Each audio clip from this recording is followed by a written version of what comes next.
Kita tergabung dengan koresponden Iwan Hermawan di gedung DPR MPR pada siang hari ini. Iwan, apa agenda DPR MPR hari ini?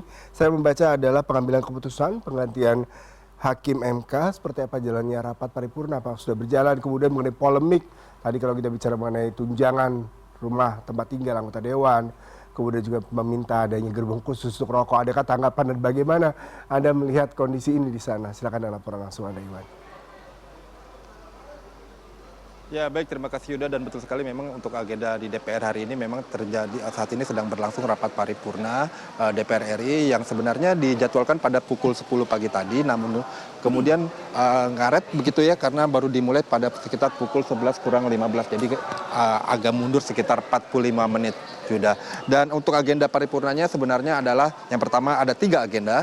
Yang pertama adalah pembacaan pengambilan keputusan terhadap Undang-Undang Pelaksanaan Undang-Undang APBN 2024, dan kemudian juga yang kedua adalah tanggapan dari pemerintah terhadap pandangan dari fraksi terhadap RAPBN tahun 2026 dan Nota Keuangan 2026, dan kemudian juga ada laporan Komisi 3 terhadap hasil dan fit and proper test terkait dengan pemilihan Hakim MK.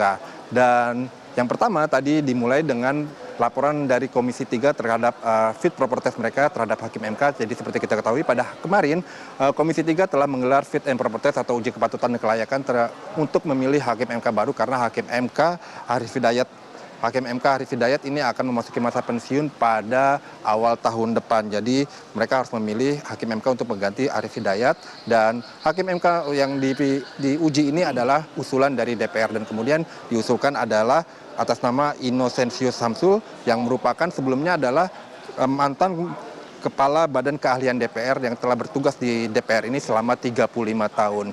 Dan untuk visi misi dari Inocensius ini adalah merdeka, transparan, dan akuntabel. Yang poin utamanya adalah yaitu Hakim MK itu harus bebas dari pengaruh dan asumsi-asumsi, dan Hakim MK harus bisa berdiri sendiri seperti itu. Namun kemudian seperti kita ketahui ada juga kontroversi dari Komisi 3, yaitu dari salah satu anggota Komisi 3 fraksi PDIP Irjen Purnawiran Safarudin, di mana ia menyebutkan dalam fit and proper test itu bahwa Hakim MK ataupun hakim-hakim pengadilan Hakim MK ini dipilih oleh DPR. Oleh karena itu kemudian sebisa mungkin ketika sudah menjadi Hakim MK janganlah menyerang atau menghantam DPR. Konteks menghantam atau menyerang DPR ini tentunya dalam terkait dengan undang-undang, karena seperti kita ketahui banyak sekali undang-undang yang diproduksi ataupun dihasilkan oleh DPR kemudian diajukan judicial review atau peninjauan kembali oleh masyarakat sipil ataupun oleh warga masyarakat, dan kemudian direvisi oleh MK. Jadi ini menunjukkan atau membuat kesan bahwa undang-undang yang diproduksi ataupun dihasilkan oleh DPR ini tidak berkualitas, dan itulah menjadi salah satu poin dalam tanda kutip menyerang anggota DPR, karena akan ada kesan bahwa DPR ini hanya sekedar asal-asalan untuk membuat undang-undang seperti itu. Dan ditanggapi oleh Inocensius pada kemarin bahwa ia sudah lama berada di DPR dan ia mengetahui persis bagaimana situasi ataupun kondisi ketika undang-undang itu dibuat. Oleh karena itu ia nantinya mungkin akan bisa membawa perspektif baru dalam pengambilan keputusan di Mahkamah Konstitusi. Dan dari hasil rapat paripurna tadi memang telah disetujui bahwa Inocensius Samsul ini akan dipilih menjadi Hakim MK. Kemudian setelah dipilih ini, setelah ditetapkan oleh DPR, nanti akan tinggal menunggu keputusan dari pemerintah untuk menerapkan dirinya sebagai Hakim MK baru untuk menggantikan Arif Hidayat. Dan selanjutnya saat ini sedang berlangsung terkait dengan pandangan dari pembicaraan tingkat 2 pengambilan keputusan terhadap Undang-Undang Pelaksanaan APBN tahun 2024, dan nantinya juga ada juga pandangan dari pemerintah ataupun tanggapan dari pemerintah terhadap pembacaan pemerintah terhadap pandangan umum fraksi-fraksi atas RAPBN tahun 2026. Dan seperti kita ketahui pada 2 hari yang lalu fraksi-fraksi di DPR ini melakukan rapat paripurna juga untuk menyampaikan pandangan mereka terhadap RAPBN tahun 2026. Dan sebagai catatan seperti kita ketahui bahwa RAPBN tahun 2026 yang disampaikan pemerintah itu adalah sebesar 3.786 triliun dengan pendapatan yaitu sebesar 3.140 triliun dan defisit 635 triliun, dan ada juga asumsi-asumsi ekonomi makro seperti misalnya pertumbuhan 5,4%, inflasi 2,5%, dan nilai tukar Rp16.500 terhadap dolar Amerika. Itu yang disampaikan dalam pidato Presiden pada tanggal 15 Agustus lalu dalam nota keuangan. Dan kemudian juga dari situ juga kita mengetahui bahwa anggaran yang terbesar di tahun 2026 ini adalah anggaran pendidikan, yaitu sebesar Rp757 triliun. Dan pada 2 hari lalu, seperti yang sudah kami catat, pada 2 hari lalu pandangan dari fraksi ini antara lain adalah perlu dijelaskan dari mana sumber pertumbuhan ataupun sumber pertambahan pajak untuk menambah keuangan negara seperti itu. Apalagi terkait pajak ini tentunya sangat sensitif bagi rakyat kita, di mana seperti kita ketahui ekonomi saat ini sedang tidak membaik begitu, dan kemudian juga terkait dengan pajak ini juga bahkan telah menimbulkan gejolak di berbagai daerah. Dan selain itu juga dari pihak fraksi juga menjelaskan bahwa APBN harus disusun lebih adaptif karena adanya tantangan-tantangan global seperti misalnya adanya perang dagang, kemudian juga adanya konflik di berbagai negara di seluruh dunia ini yang tentunya ini akan berpengaruh terhadap pertumbuhan ekonomi Indonesia.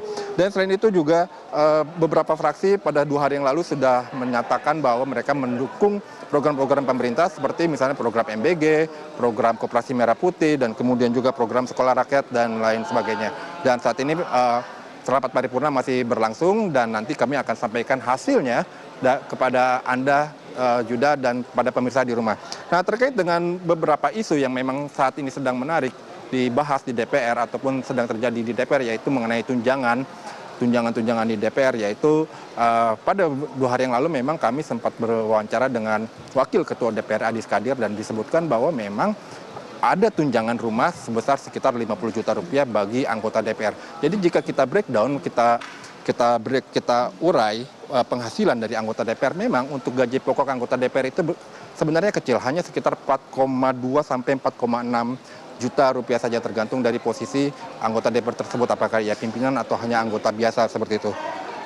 Dan namun yang menarik dari penghasilan tersebut juga ada tunjangan-tunjangan lainnya seperti misalnya tunjangan komunikasi, tunjangan beras, dan yang terakhir adalah tunjangan perumahan, yaitu sebesar Rp50 juta. Jadi total penghasilan ataupun take home pay yang bisa dibawa anggota DPR setiap bulannya itu adalah berkisar antara 104 sampai dengan 110 ataupun 115 juta rupiah. Dan ini memang cukup tinggi bagi ukuran orang Indonesia.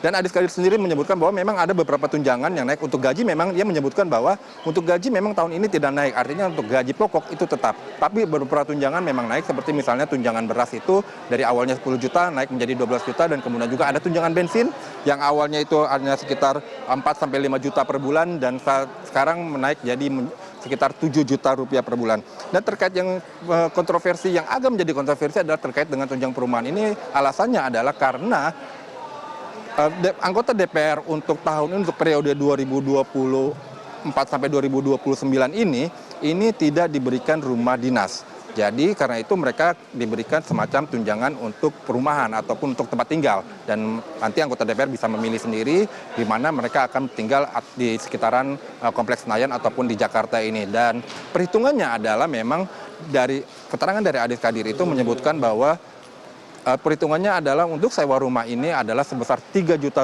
per hari. Jika dikalikan dengan 26 hari kerja maka akan muncul angka 78 juta. Jadi menurut Adis Kadir, tunjangan sebesar sekitar Rp50 juta ini sebenarnya para anggota dewan masih nombok. Tapi seperti kita ketahui ini kemudian menjadi kontroversi, dan yang menjadi kontroversi juga adalah rumah seperti apa yang kemudian harga sewanya mencapai Rp3 juta per hari seperti itu, karena itu yang menjadikan dasar hitungan bahwa anggota dewan akan mendapat tunjangan sebanyak Rp50 juta per bulannya. Dan untuk saat ini memang ini masih kontroversi ini masih terus bergulir. Kami belum mendapatkan statement ataupun pernyataan terbaru dari anggota-anggota DPR yang berada di sini karena mereka masih bersidang. Dan selain itu juga kemarin juga dalam rapat dengar pendapat dengan PT KAI, Dirut PT KAI dari DPR juga menyampaikan kontroversi juga, yaitu mengenai saran adanya gerbong untuk merokok di kereta, terutama kereta jarak jauh seperti itu ya, karena dan ini alasannya adalah untuk mengusir kebosanan karena seperti kita ketahui untuk kereta jarak jauh seperti misalnya ke Surabaya, ke Malang itu bisa memakan waktu 8 sampai 12 jam. Dan sebenarnya dari pihak PT KAI sendiri sudah menanggapi tentang isu ini, dan PT KAI menyatakan bahwa mereka menerima saran, kritik ataupun usulan dari siapapun terkait dengan peningkatan pelayanan. Akan tetapi sampai saat ini untuk kereta apapun jenisnya di Indonesia, entah itu KRL ataupun kereta jarak jauh, kereta wisata, itu masih merupakan kereta yang bebas asap rokok. Bahkan bukan hanya kereta, tapi stasiun-stasiun di Indonesia pun saat ini memang sudah bebas asap rokok. Untuk sementara itu yang dapat kami laporkan dari Gedung DPR RI. Kembali ke Anda, Yuda. Sangat komprehensif dan sangat penuh insight. Selamat bertugas kembali.